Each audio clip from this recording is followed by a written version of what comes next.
नमस्कार, स्वागत है आप सभी का। आज इस वीडियो में हम इस चैप्टर के एनसीईआरटी क्वेश्चंस करेंगे। देखो, फर्स्ट क्वेश्चन है हमारा, परदेशीय नियोजन का संबंध है। यानी परदेशीय नियोजन का मतलब क्या है ये बताना है हमें। परदेश मतलब किसी स्पेशल एरिया की बात हो रही है, नियोजन मतलब वहाँ का मैनेजमेंट करना, वहाँ पर विकास करने के लिए कुछ प्लानिंग्स करना, वहाँ पे मैनेजमेंट करना, वही होता है परदेशीय नियोजन। पहला पॉइंट देखो, आर्थिक व्यवस्था के विभिन्न सेक्टरों का विकास, यानी अलग अलग एरिया में इकोनॉमिक डेवलपमेंट करना क्या है, परदेशीय नियोजन है। नहीं, ये नहीं होता। सेकंड है क्षेत्र विशेष के विकास का उपागम। क्षेत्र विशेष यानी पर्टिकुलर एरिया और वहाँ पे विकास करने की बात हो रही है, तो ये पॉइंट ठीक हो सकता है। थर्ड देखो, परिवहन जल तंत्र में क्षेत्रीय अंतर। ठीक है, ट्रांसपोर्टेशन की बात भी नहीं है। फोर्थ है हमारा ग्रामीण क्षेत्रों का विकास। जरूरी नहीं है कि सिर्फ ग्रामीण क्षेत्र का ही विकास हो इसमें, तो दूसरा और चौथा दोनों ही ठीक है, पर सिर्फ ग्रामीण क्षेत्र का विकास नहीं है, किसी शहर का विकास भी हो सकता है, किसी और एरिया का विकास भी हो सकता है। तो इसलिए फोर्थ वाला ऑप्शन गलत हो गया। इसका आंसर हो गया ठीक सेकंड वाला, क्षेत्र विशेष के विकास का उपागम, यानी कि किसी पर्टिकुलर एरिया में अगर हम विकास करने के लिए किसी अप्रोच को यूज करते हैं, उसी को बोलते हैं परदेशीय नियोजन। सेकंड क्वेश्चन देखो, आईटीडीपी की फुल फॉर्म बतानी है हमें। आईटीडीपी क्या थी? इंटीग्रेटेड ट्राइबल डेवलपमेंट प्रोग्राम था ना, ये जो जनजाति होते हैं उनके विकास के लिए कार्यक्रम चलाया गया था ये। तो इसकी डायरेक्ट आपको फुल फॉर्म पता होनी चाहिए, तो इसका आंसर हो जाएगा समन्वित जनजातीय विकास प्रोग्राम। तो इसका थर्ड वाला ऑप्शन ठीक हो जाएगा। थर्ड क्वेश्चन है, इंदिरा गांधी नहर कमान क्षेत्र में सतत पोषणीय विकास के लिए इनमें से कौन सा सबसे महत्वपूर्ण कारक है। यानी जो इंदिरा गांधी नहर बनाई गई है, उस नहर से किस चीज़ को सबसे ज़्यादा हेल्प मिली है? तो इसका आंसर हो जाएगा खेती को, क्योंकि मेन इसको बनाने का उद्देश्य ही क्या था? सिंचाई करना। जिस जिस एरिया में भी इंदिरा गांधी नहर पहुंचाई गई, वहाँ पे बहुत बड़े लेवल पे आज खेती होती है, तो खेती के विकास में बहुत बड़ा रोल रहा है इसका। तो फर्स्ट ऑप्शन इसका करेक्ट हो जाएगा। अब देखो नेक्स्ट क्वेश्चन, भरमौर जनजातीय क्षेत्र में समन्वित जनजातीय विकास कार्यक्रम के सामाजिक लाभ क्या हैं? देखो, 2 ही 3 प्रोग्राम थे आपके इसमें विकास को लेकर, वो आपको अच्छे से पढ़ लेने थे, तो वही आपसे पूछ लिया गया है। तो मैंने आपको चैप्टर में सारे पढ़ा रखे हैं, इनको अच्छे से आप पढ़ लेना, वही आपके एग्जाम्स में पूछे जाने हैं। एनसीईआरटी में भी देख लो, पहला क्वेश्चन यही आया है कि भरमौर जनजातीय वाला जो एरिया था उसमें विकास कार्यक्रम चलाया गया, उससे क्या फ़ायदा हुआ? इस क्षेत्र में समन्वित विकास से विद्यालयों, स्वास्थ्य सेवाओं, पेयजल, सड़कों, संचार में विकास हुआ। यानी कि स्कूलों में, हेल्थ फैसिलिटीज़ में, पीने के पानी में, सड़कों में, कम्युनिकेशन में, हर चीज़ में यहाँ पे सुधार हुआ है इस प्रोग्राम के बाद। गद्दी लोगों का जीवन स्तर ऊंचा हुआ। गद्दी एक जनजाति थी जो कि भरमौर एरिया में रहती थी, तो उनको ये सारी फैसिलिटीज़ मिली, हेल्थ वगैरह उनकी सुधरी, एजुकेशन मिली, तो उनकी जो लाइफस्टाइल थी वो थोड़ी सुधरी। स्त्री साक्षरता दर बढ़ी है, यानी कि जो फीमेल है उनकी एजुकेशन बढ़ी इस एरिया में इस प्रोग्राम की वजह से। ऋतु प्रवास कम हुआ, जो लोग एक एरिया को छोड़ के दूसरे एरिया में आते जाते रहते थे, वो चीज़ कम हुई और लोग एक जगह पर रहकर अपना काम धंधा करने लगे, क्योंकि उन्हें अपॉर्चुनिटीज़ मिलने लगी, उन्हें एजुकेशन मिली और फैसिलिटीज़ मिली। तो ये कुछ चेंजेस हुए इस प्रोग्राम की वजह से। नेक्स्ट क्वेश्चन देखो, सतत पोषणीय विकास की संकल्पना को परिभाषित करें। हमने कई बार पढ़ लिया है सतत पोषणीय विकास, देख लो इसमें भी आपसे स्पेशली क्वेश्चन ही पूछ लिया कि क्या है सतत पोषणीय विकास। ऐसा विकास जो कि भविष्य को ध्यान में रखकर किया जाए, उसी को बोलते हैं हम सतत पोषणीय विकास। इसमें क्या होता है, हम चीज़ों को बचाने की बात करते हैं, एनवायरनमेंट के साथ कोऑर्डिनेशन करके चलने की बात करते हैं कि हम विकास तो करें पर ऐसा विकास करें जिससे पर्यावरण को नुकसान ना पहुँचे। तो पर्यावरण का भी विकास हो और हमारा भी विकास हो, तभी वो विकास तत्पोषणीय विकास कहलाता है। तत्पोषणीय एक ऐसा विकास है जिसमें भविष्य में आने वाली पीढ़ियों की आवश्यकता पूर्ति को प्रभावित किए बिना वर्तमान पीढ़ी द्वारा अपनी आवश्यकता की पूर्ति करना है। वही कह रहे हैं कि इस तरीके से चीज़ों को यूज़ करना है वर्तमान पीढ़ी को कि जो आने वाली पीढ़ी है उनको किसी प्रॉब्लम को फेस ना करना पड़े। ठीक है, चीज़ों को बचाकर अच्छे से कंजर्व करके हमें विकास को करना चाहिए, ये होता है तत्पोषणीय विकास। थर्ड क्वेश्चन देखो, इंदिरा गांधी नहर। इसमें सबसे मेन क्वेश्चन आपका इंदिरा गांधी नहर के ऊपर ही है। ठीक है, आपसे लॉन्ग में भी पूछ सकते हैं, शॉर्ट में भी पूछ सकते हैं। तो जितना मैंने आपको चैप्टर पढ़ाते टाइम बताया था, वो सारी बातें आपको पता होनी चाहिए कि कितने किलोमीटर लंबी है, कहाँ से कहाँ तक गई है, कब बनी है, जो भी मैंने आपको वीडियो में बताया था, सिर्फ उतना आपको याद होना चाहिए। तो देखो अब थर्ड क्वेश्चन क्या था, इंदिरा गांधी नहर कमान क्षेत्र का सिंचाई पर क्या सकारात्मक प्रभाव पड़ा। यानी कि जो इरिगेशन फैसिलिटीज़ हैं इस एरिया में, वो कैसे बढ़ी इंदिरा गांधी नहर की वजह से। यह नहर इस कमान क्षेत्र में सिंचाई सुविधाओं का विस्तार करेगी। ये कह रहे हैं जिस एरिया में नहर भेजी गई, जो राजस्थान वाला एरिया था पूरा, वहाँ पर सिंचाई सुविधाओं का विस्तार करेगी ये नहर। नहर सिंचाई से इस शुष्क क्षेत्र की पारिस्थितिकी, अर्थव्यवस्था और सामाजिक दशाओं में परिवर्तन होगा। ठीक है, नहर की सिंचाई की वजह से यहाँ पे बहुत सारे चेंजेस हुए हैं। इस नहर की वजह से यहाँ पे इकोनॉमिक एक्टिविटीज़ भी बढ़ी है, सोशल चीज़ों में भी चेंज हुआ है, खेती वगैरह होने लगी है, तो इससे क्या होगा, यहाँ पे बहुत सारे चेंजेस हुए हैं। सिंचाई से कृषि अर्थव्यवस्था में सफलतापूर्वक फसलें उगाई जाएंगी, जैसे गेहूं, कपास, मूंगफली और चावल की कृषि होगी। ठीक है, इस एरिया में कौन कौन सी फसलें उगाई जाएंगी? गेहूं भी, कपास भी, मूंगफली भी और चावल भी। और जब देखते हो ना कि राजस्थान में बहुत ज़्यादा मूंगफली उगाई जाती है, तो वो इंदिरा नहर की वजह से ही पॉसिबल हुआ है। ठीक है, तो यही कह रहे हैं कि इस नहर कमान में क्या क्या प्लानिंग की गई थी। तो ये प्लानिंग की गई थी कि हम ऐसे ऐसे इस एरिया को डेवलप कर देंगे। नेक्स्ट क्वेश्चन देखो, सूखा संभावित क्षेत्र कार्यक्रम और कृषि जलवायु नियोजन पर संक्षिप्त टिप्पणी लिखो। ये कार्यक्रम देश के शुष्क भूमि कृषि विकास में कैसे सहायता प्रदान करते हैं? देखो, शुष्क का मतलब होता है सूखा एरिया, जहाँ पर बारिश कम होती है, पानी कम होता है, उस एरिया में जो गवर्नमेंट प्लान लेकर आती है सूखा को बचाने वाले प्लान, वो कैसे हेल्प करते हैं वहाँ के एरिया को। जिन क्षेत्रों में वर्षा 50 सेंटीमीटर वार्षिक से कम है तथा सिंचाई क्षेत्र 30% से कम है, ऐसे क्षेत्रों में सूखा संभावित विकास कार्यक्रम आरंभ किए गए हैं। यानी कि जहाँ पे 50 सेंटीमीटर से कम बारिश होती है और जो सिंचाई के साधन है वो भी बहुत कम है, तो वहाँ पे इस टाइप के प्लान्स चलाए गए हैं गवर्नमेंट के द्वारा। इनमें सिंचाई यानी कि इरिगेशन, भू विकास, ज़मीन को ठीक करना, ज़मीन का विकास करना, वनीकरण यानी कि पेड़ पौधे लगाना, चारागाह विकास तथा आधारभूत ग्रामीण अवसंरचना, सड़कें, बाजार, विद्युत सुविधाएं प्रदान की जाएंगी। तो ऐसे बहुत सारे प्लान चलाए गए हैं जिसमें कि वहाँ पे बहुत सारी चीज़ें की गई, पेड़ लगाए गए, ज़मीन को ठीक किया गया, चारागाह बनाए गए, गाँव में बहुत सारे तालाब, कुएँ, ये चीज़ें बनाई गई, सड़कें अच्छे से डेवलप करी गई, बाज़ार डेवलप किए गए, बिजली पहुँचाई गई, ताकि वहाँ पे लोगों को क्या हो सके, फैसिलिटीज़ मिल सके।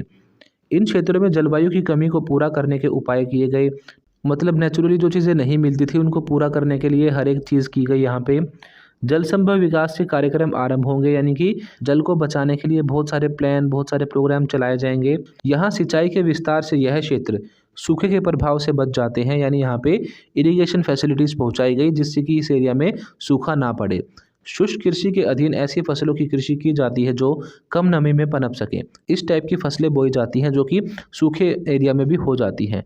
ठीक है, उन्हें अगर सिंचाई मिल जाए, उन्हें पानी मिल जाए तो आराम से वो फसलें हो सकती हैं। इस टाइप की फसलों को बढ़ाया गया। इसका सबसे बड़ा एग्जाम्पल आपका इंदिरा गांधी नहर ही है। राजस्थान में हनुमानगढ़, गंगानगर, जैसलमेर, बीकानेर, बाड़मेर, ये वाला जो सारा एरिया है पूरा रेतीला एरिया है, तो यहाँ पर खेती बड़ी मुश्किल थी। पर जब यहाँ पे इंदिरा गांधी नहर पहुँचाई गई और भी छोटी छोटी नहरें निकाली गई, उससे इस एरिया में बहुत सारी खेती होने लगी। तो इस एरिया का कितना विकास हुआ, वो किस वजह से हो पाया? जो ये कार्यक्रम होते हैं सूखा संभावित क्षेत्र कार्यक्रम, इनकी वजह से हो पाया, क्योंकि यहाँ पे हमने क्या पहुँचा दिया, पानी पहुँचा दिया, जिसकी वजह से यहाँ की ज़मीन उपजाऊ हुई और यहाँ पर कुछ फसलें पैदा होने लगी। तो यही कह रहे हैं कि सूखा संभावित क्षेत्र कार्यक्रम जो होते हैं उनकी वजह से एरिया को डेवलप किया जाता है।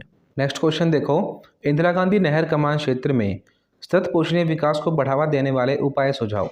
इस क्वेश्चन में आपसे ये पूछ रहे हैं कि जो इंदिरा गांधी नहर है उस पूरे प्रोग्राम में जो एनवायरनमेंट है उसको कैसे बचाकर चलने की बात कही गई।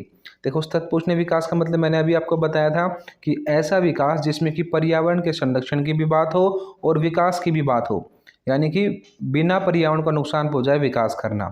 तो इंदिरा गांधी नहर कमान में इस चीज़ का बहुत ध्यान रखा गया कि हम जो ये चीज़ें करेंगे इसकी वजह से कोई दिक्कत नहीं होनी चाहिए, विकास अच्छे से होना चाहिए। अब इसमें पहला पॉइंट देखो, जल प्रबंधन यानी कि वाटर का अच्छे से मैनेजमेंट करना। पहली और सबसे महत्वपूर्ण आवश्यकता है जल प्रबंधन नीति का कठोरता से कार्यान्वयन करना, यानी कि जो वाटर मैनेजमेंट के लिए पॉलिसी बनाई थी उसको बहुत अच्छे से हमें लागू करना चाहिए ताकि हम जल को बचा सकें, यहाँ पे जो पानी आता है वो वेस्ट ना हो। इस नहर परियोजना के चरण 1 में कमान क्षेत्र में फसल रक्षण सिंचाई और चरण 2 में फसल उगाने और चारागाह विकास के लिए विस्तारित सिंचाई का प्रावधान है। ये कह रहे हैं जब इस नहर को शुरू किया गया तो इसमें जो फेज़ 1 था उसमें ये बात कही गई थी, पहले फेज़ में हम पानी पहुंचाएंगे खेतों की सिंचाई के लिए, उसके बाद दूसरे फेज़ में हम पानी पहुंचाएंगे फसल उगाने के लिए और जो चारागाह होते हैं उनको डेवलप करने के लिए। तो जिस हिसाब से प्लानिंग की गई है उन चीज़ों को अच्छे से फॉलो करना चाहिए। पानी बिल्कुल भी वेस्ट नहीं होना चाहिए। क्वेश्चन यही था कि इंदिरा गांधी नहर में क्या चीज़ें करी जा रही हैं और क्या चीज़ें करनी चाहिए हमें पर्यावरण को बचाने के लिए या सतत पोषणीय विकास के लिए, यानी कि ऐसे विकास के लिए जिससे एनवायरनमेंट को नुकसान ना हो। तो पहली चीज़ उसमें हमने की है जल प्रबंधन यानी पानी का अच्छे से मैनेजमेंट। दूसरा है बागाती कृषि यानी बाग वाली खेती करनी चाहिए। इस क्षेत्र के शस्य प्रतिरूप में सामान्यतः जल सघन फसलों को नहीं बोया जाता, यानी इस एरिया में मेनली ऐसे फसलें नहीं बोई जाती जहाँ जिनको पानी ज़्यादा चाहिए हो। इसका पालन करते हुए किसानों का बागाती कृषि के अंतर्गत खट्टे फलों की खेती करनी चाहिए। ये कह रहे हैं कि इसीलिए इस एरिया में बहुत सारा एरिया ऐसा है जहाँ पे खट्टे फल, मौसमी संतरे वगैरह उग सकते हैं, उस खेती पर हमें फोकस करना चाहिए। ठीक है, तो बागाती खेती पर हमें फोकस करना चाहिए क्योंकि इसमें पानी कम लगता है। तीसरा उपाय क्या है? जल का समान वितरण, यानी कि अच्छे से डिस्ट्रीब्यूशन हो पानी का।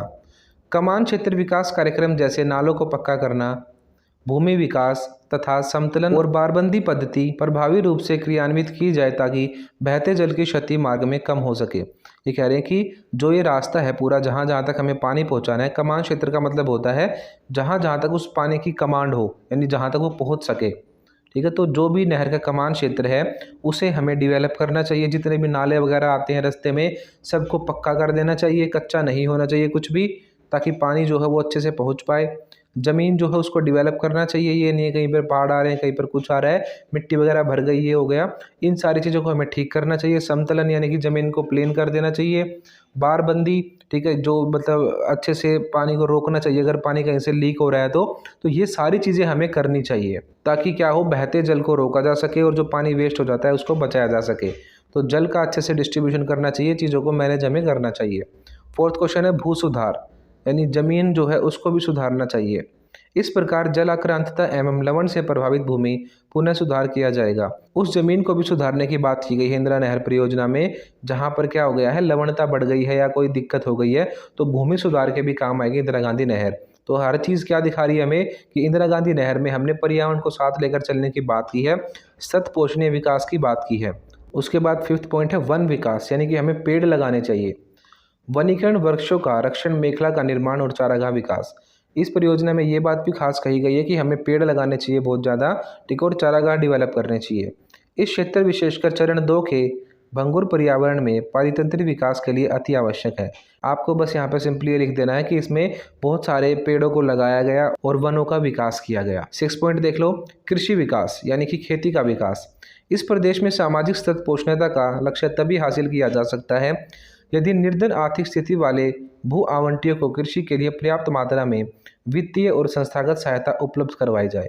आपको बुक्स में थोड़े भारी भरकम से वर्ड लिखे हुए मिलते हैं, बाकी मीनिंग इनका बिल्कुल सिंपल है। इस पूरी लाइन का मतलब ये है कि गरीब किसानों को इस नहर की पहुंच होनी चाहिए। ये नहीं है कि अगर पैसे वाले किसान हैं उन तक ही पानी पहुंचे, जो गरीब किसान हैं उनके पास भी पानी पहुंचना चाहिए। इस बात पर भी फोकस किया गया।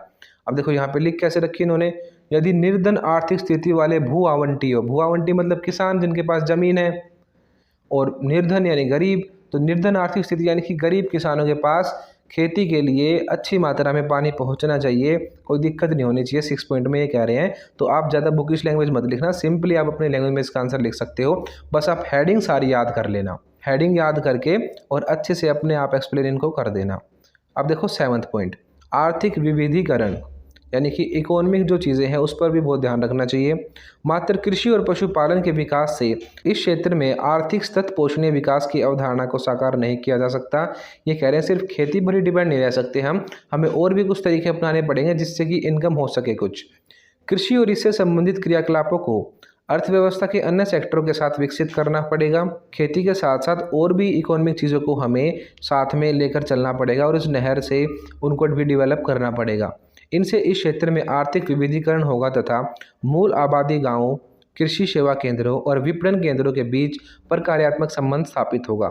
यानी कि ये कह रहे हैं कि गाँव में जो मंडी वगैरह हमें बनानी होंगी, सुविधा के लिए सेंटर्स बनाने होंगे, इनसे क्या होगा, आपस में कनेक्शन बढ़ेगा, गांव पिछड़े नहीं रहेंगे, गाँव का विकास होगा, नई नई इकोनॉमिक एक्टिविटीज़ आएंगी वहाँ पे, ठीक है, तो आपस में अच्छे से मैनेजमेंट होगा, तो आर्थिक विविधीकरण होगा। इसमें आप सिंपली एक्सप्लेन ये करोगे, हम पूरे तरीके से खेती और पशुपालन पर डिपेंड नहीं रह सकते, हमें और भी आर्थिक चीज़ों को अपनाना होगा। ठीक है, आप सिंपली एक लाइन में ये डेफिनेशन लिख देना 7वां पॉइंट की। तो आप अच्छे से सारे पॉइंट याद रखो, उनके मीनिंग समझ लो और हेडिंग समझ लो, आप अपने हिसाब से इनको एक्सप्लेन कर देना। तो हमने इस चैप्टर के सारे क्वेश्चन कर लिए हैं। अगर आपको वीडियो अच्छी लगी है तो वीडियो को लाइक कर दो, चैनल को सब्सक्राइब कर लो और हर एक वीडियो पे हमें कमेंट करके ज़रूर बताया करो कि आपको वीडियोस कैसी लगती हैं।